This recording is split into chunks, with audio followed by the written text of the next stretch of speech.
Listo. ¿Cómo la ves? ¿Qué? ¿No te gustó?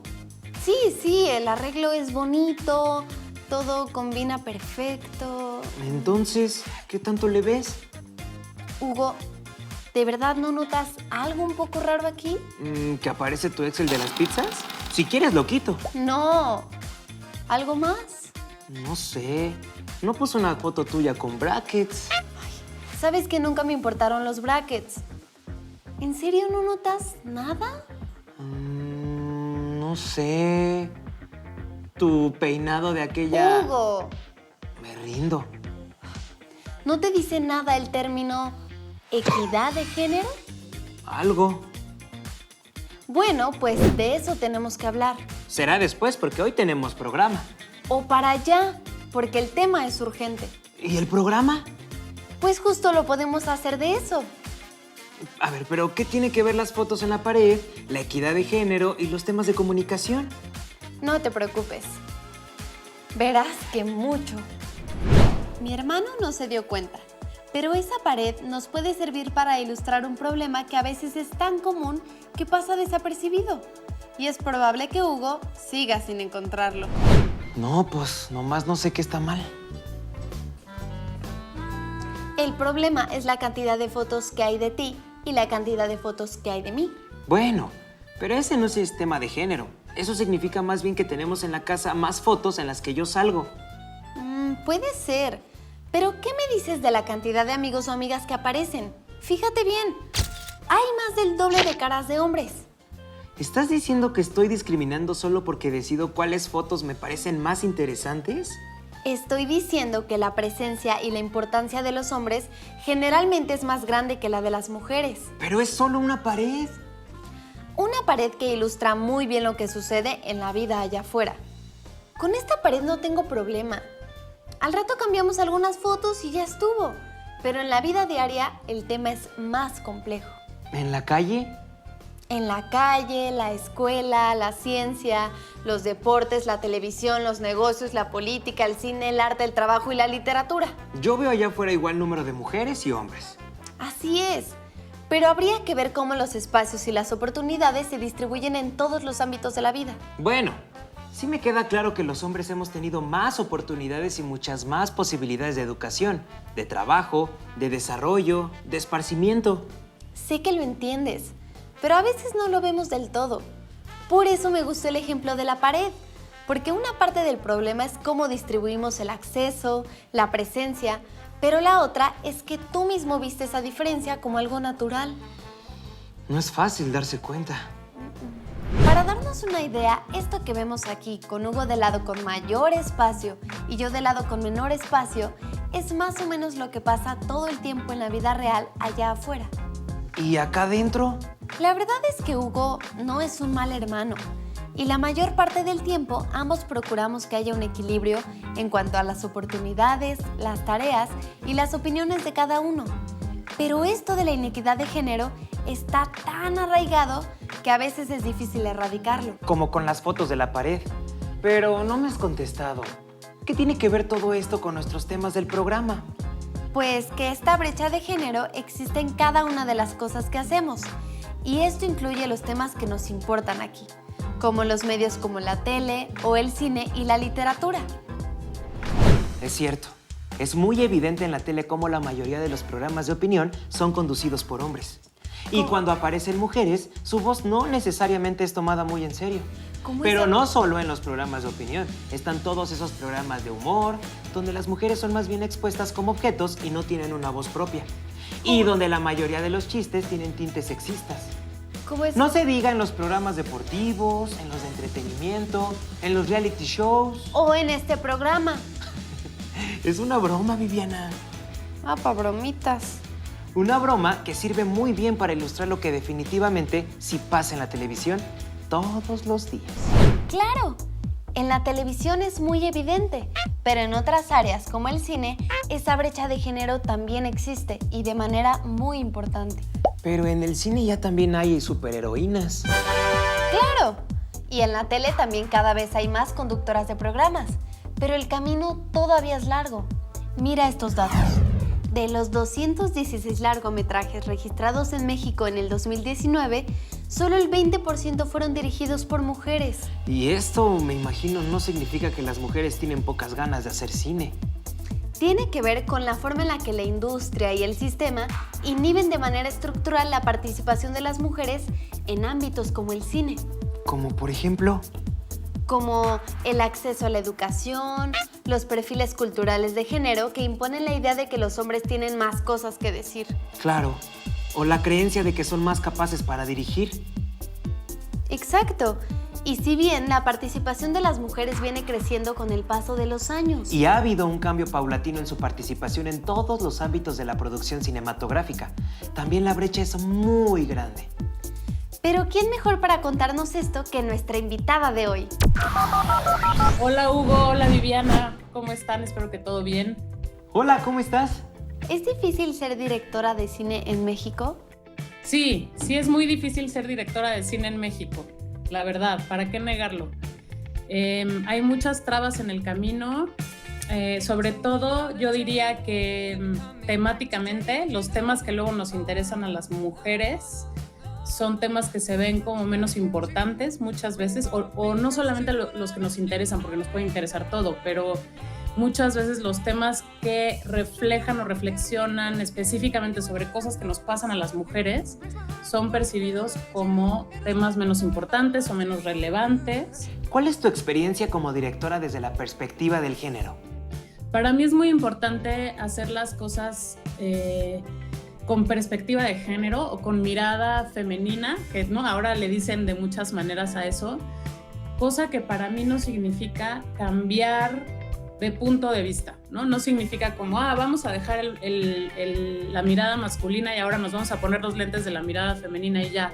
Para mí la mirada femenina o escribir y dirigir con perspectiva de género tiene que ver con ampliar la mirada, ¿no? Con tener menos sesgos o menos puntos ciegos, porque lo que hace la mirada masculina es dejar de ponerle atención a un montón de cosas que no tienen que ver con la experiencia de ser hombre en el mundo, ¿no? Y creo que nos toca, ahora que el mundo está tan sensibilizado a tantas cosas que antes no, pues eso, ¿no? Abrir la puerta para que entren otras experiencias. ¿Cuál es el discurso de tus películas? Para mí, el objetivo del discurso de mis películas, o sea, el discurso de cada película cambia cada vez, pero creo que para mí lo interesante es hacer una narración o una historia que tiene varias capas, ¿no? Que en la superficie parece una anécdota como muy clara, pero que conforme vas trabajándola, pues va teniendo como distintos discursos en el subtexto, ¿no? O por abajo del agua, pues. ¿Existe un cine de mujeres? Pues no, existe el cine existe y ya, ¿no? Lo que digo justamente es eso, que no es que exista un cine, o sea, ha existido un cine que se ha especificado en retratar la experiencia de la mitad de la población que han sido hombres. Ahora lo que digo yo es que no es que exista un cine de mujeres, sino que hay que ampliar la visión para entonces incluir eso que ya estaba incluido, ¿no? Incluir esto que no estaba incluido y otras cosas que tampoco, ¿no? Porque si nos ponemos a hablar de la experiencia indígena, por ejemplo, o de la experiencia de otros grupos, ¿no? Que no han estado incluidos nunca. ¿Qué cosas cambian si existe más participación de las mujeres en la producción cinematográfica? Se integra la experiencia de la mitad de la población. Las mujeres somos la mitad de la población mundial, un poquito más de hecho. Entonces imagínate que no están siendo contempladas en una narración como de la humanidad. Es muy brutal, ¿no? Obviamente se va a robustecer y se va a hacer más completa esa representación de la vida, ¿no? De entrada, diría eso, que es como lo más grande. Después, pues hay muchísimas prácticas, que no es que el cine sea como una herramienta regañona y disciplinadora que tiene que llegar a poner en orden las cosas, pero sí siento que vernos en la pantalla nos hace como, la pantalla funciona como una especie de espejo, ¿no? Entonces, si no vemos nuestras experiencias, nuestra vida, nuestros sentires, nuestras experiencias en general ahí retratadas, pues parece que no existimos, que no importamos, ¿no? Entonces es muy es muy importante que ahí quedemos plasmadas y que tengamos un lugar donde reflejarnos. ¿Qué le recomendarías a las mujeres jóvenes que les atrae el cine como una opción profesional?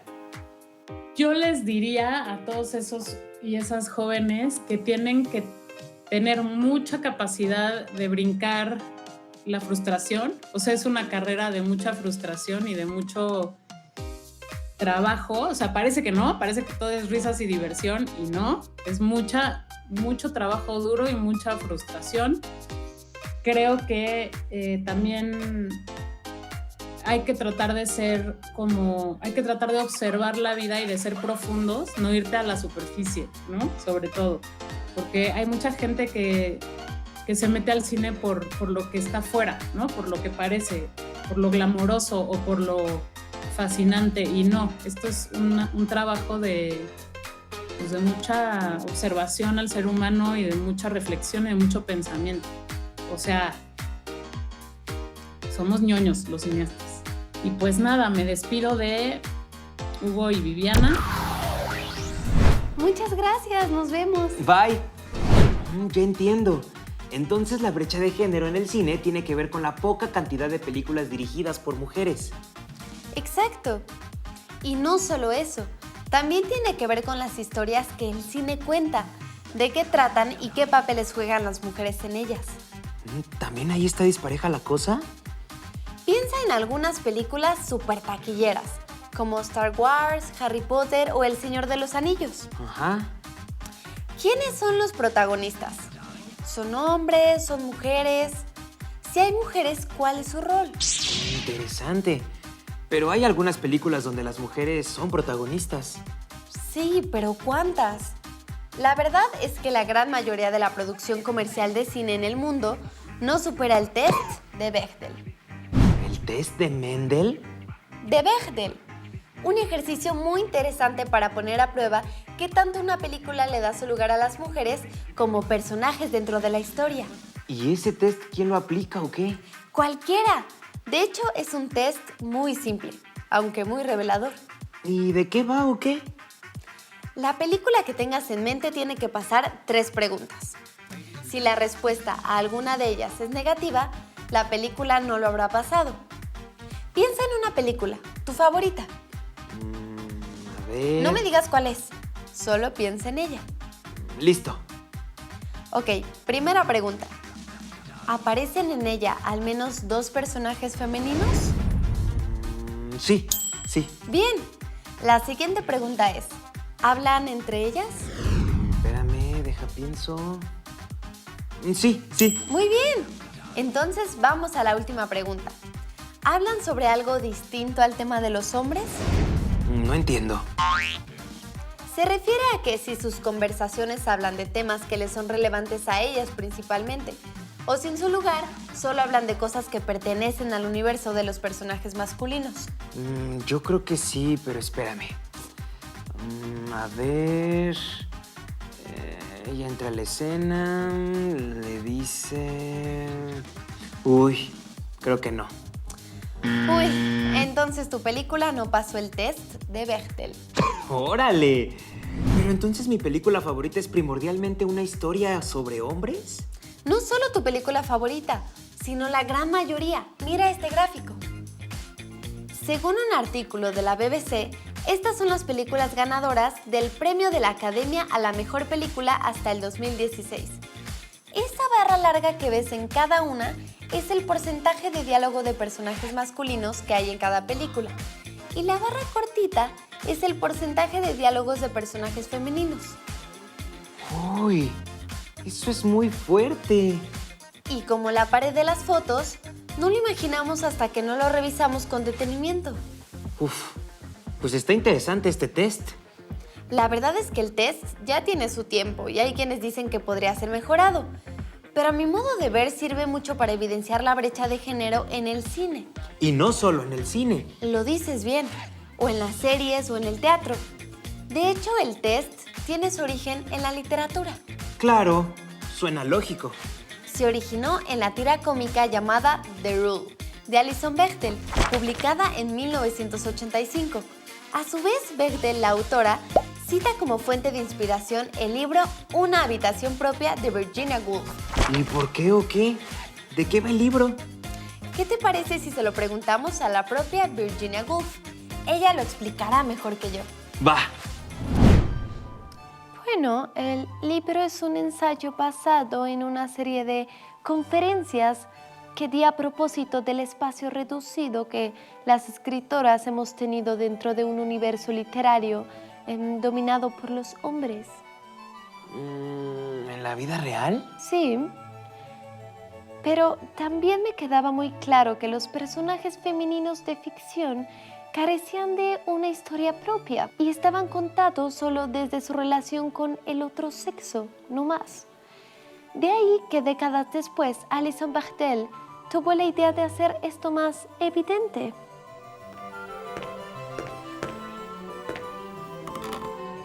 Y que cientos y cientos de mujeres se hubieran inspirado en Virginia Woolf para reconocerse a sí mismas como escritoras y mostrarse frente al mundo como tales. Bueno, pero eso sí existía, ¿no? Escritoras diciendo, ¿soy escritora? Sí, pero para que quede claro la magnitud del problema, te diré que no han sido pocas las escritoras que han tenido que usar un nombre masculino como seudónimo para así entrar o tener menos dificultades en un mercado editorial al que de hecho ya merecían estar por su propia calidad literaria. Mary Shelley, la autora de Frankenstein, por ejemplo, al principio de su carrera optó por el anonimato, sabiendo que si ponía su nombre sería subestimada por haber sido escrita por una mujer. Uf, pero eso ya no pasa. Ya no tanto. Pero en estos tiempos la misma J.K. Rowling, autora de Harry Potter, suprimió su primer nombre, Joanne, a sugerencia del editorial. ¿Quiere decir que aún en estos tiempos la literatura es más bien un asunto de hombres? Las estadísticas de los premios, las becas y los libros publicados dicen que sí. Pero a lo mejor sería bueno escucharlo de alguien que lo viva de cerca. ¿Cómo quién? Ana Romero. Además de guionista, es autora de un montón de libros, sobre todo de literatura infantil y juvenil. Ella nos puede hablar de cómo era antes y cómo es ahora el mundo literario y qué papel juega la mujer. Hola, Ana. Hola, Viviana. Hola, Hugo. ¿Cómo están? ¿Escribir es cosa de hombres, de mujeres o de ambos? Es cosa de personas. Entonces, la escritura siempre ha sido de las personas que necesitan expresarse y todas necesitamos de ello. No es privativo de ninguno de los sexos. ¿Hay una literatura de mujeres? Yo creo que existe un montón de literaturas. Hay una literatura femenina en tanto que ahora ya cada vez más es escrita por mujeres. ¿Se escribe desde el género? ¡Ouch! Hablar de género es bien complicado. Es súper complicado y... A ver, el género es una etiqueta, es una construcción que nos hemos hecho las personas. Como, yo qué sé, a mí me parece que es como por darnos seguridad, pero la verdad es que no estoy muy segura de a qué se deba. Yo creo que se escribe de género porque somos una sociedad que se maneja por género. ¿Ha sido difícil ser mujer en el mundo de la industria editorial y de la televisión? No, nada. Y yo creo que se debe también a un prejuicio de género, dado que cuidar a los niños históricamente ha sido tarea de las mujeres, como que eso contagió a la literatura para niños y para jóvenes. A raíz de ese contagio, que viene de un estigma, de un prejuicio, pero sale una cosa bien bonita, y es que la literatura infantil y juvenil en México está plagada de mujeres. ¿Cuáles son los logros que más te enorgullecen en tu carrera? Poder dedicarme a esto de tiempo completo. Eso me tiene completa, total y absolutamente orgullosa. Entonces, como que la posibilidad de que yo, siendo mujer, pudiera sobrevivir y sobrevivir haciéndolo bien, escribiendo a través de las palabras, es una cosa que todavía una parte de mi familia, la más mayor, no se explica. ¿Qué le recomendarías a las mujeres jóvenes que les atrae la literatura como una opción profesional? Yo creo que leer es un placer. si algún día alguien descubre lo placentero que es leer, lo van a prohibir. Estoy completamente segura, porque de verdad no solo es una fuente inagotable de chismes, sino que también sirve de consuelo, también sirve de espejo. La literatura es muy útil, aunque sea completamente inútil. No nos va a salvar de un piano, de que nos caiga un piano en la cabeza, pero nos va a dejar, por ejemplo, nos va a permitir amarte, nos va a permitir convertirnos en unos piratas. No, la literatura tiene un montón de cosas y creo que hay un libro esperando para cada uno de nosotros. Viviana y Hugo, qué gustazo estar con ustedes. Muchísimas gracias. Gracias, Ana, cuídate mucho. Muchas gracias, bye. Creo que ya está mejor. Seguro. La cosa es dialogar y ponernos de acuerdo los dos. O hacer un test de Fletcher. De Bechdel. Eso. Bueno, para la pared no sé si aplique, pero ¿por qué no hacemos un último ejercicio? Venga. ¿Qué tal si cada uno de nosotros elige una película que nos guste, cualquiera que ésta sea? Y luego la pasamos por el test de Gretchen. De Bechdel, sí. Y vemos si pasa la prueba. ¿Y qué tal si no la pasa? No hay problema. Nadie te va a prohibir que la veas o algo así. El ejercicio, eso sí, servirá para sensibilizarnos sobre el tema de la brecha de género. ¡Ay, está padre! Recordemos las 3 preguntas. ¿Aparecen al menos 2 personajes femeninos? ¿Hablan entre ellas? ¿Hablan sobre algo distinto al tema de los hombres? Pero iría más allá. A ver. Vería toda la película con un reloj en mano y mediría el tiempo que hablan los hombres y el tiempo que hablan las mujeres. ¡Wow! Muy bueno. Sin olvidar que a veces en la ficción las mujeres hablan, pero sin voz propia. O sea... Que sí hablan, pero si están hablando de temas que no son de ellas, sino de los hombres, no vale. Me late. Va. Tal vez nos demos cuenta de lo necesario que es eliminar esa brecha de género. Y que las mujeres sean también parte importante en ese diálogo sobre los temas que merecemos ver. En el cine, En la literatura. en Jóvenes en TV o en la pared de las fotos.